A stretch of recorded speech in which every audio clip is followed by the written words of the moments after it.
কোটা সংস্কারের দাবিতে দিনভর উত্তাল রাজধানী সহ দেশের বিভিন্ন এলাকা। সড়ক, মহাসড়ক সহ রেললাইন অবরোধ করে বিক্ষোভ করেন শিক্ষার্থীরা। এ সময় তাদের সঙ্গে পুলিশ এবং ছাত্রলীগ কর্মীদের সংঘর্ষ হয় বিভিন্ন স্থানে।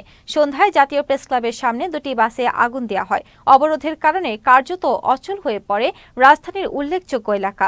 দুপুরের আগে থেকেই রাজধানীর science lab, Farmgate, TSC, Shahbag, Mirpur, Banani, Uttara, Kuril বিশ্ব রোড, বাড্ডা, রামপুরা, মতিঝিল সহ পুরান ঢাকার বিভিন্ন স্থানে শিক্ষার্থীরা সড়ক অবরোধ করেন। পাবলিক বিশ্ববিদ্যালয়ের পাশাপাশি যোগ দিয়েছেন প্রাইভেট বিশ্ববিদ্যালয় এবং বিভিন্ন কলেজের শিক্ষার্থীরাও। বিক্ষোভ হয়েছে চট্টগ্রাম, রাজশাহী, রংপুর সহ বিভিন্ন বিভাগীয় শহরে। এর মধ্যে সংঘর্ষে ঢাকায় 2 জন মারা গেছেন। মৃত্যু হয়েছে রংপুর বেগম রোকেয়া বিশ্ববিদ্যালয়ের ইংরেজি বিভাগের এক শিক্ষার্থীর। এছাড়া চট্টগ্রামে দুপক্ষের সংঘর্ষে চট্টগ্রাম কলেজের এক শিক্ষার্থী, এক দোকান কর্মচারী সহ 3 জন নিহত হয়েছেন। এদিকে পরিস্থিতি নিয়ন্ত্রণে ঢাকা, চট্টগ্রাম, বগুড়া ও রাজশাহীতে বিজিবি মোতায়েন করা হয়েছে।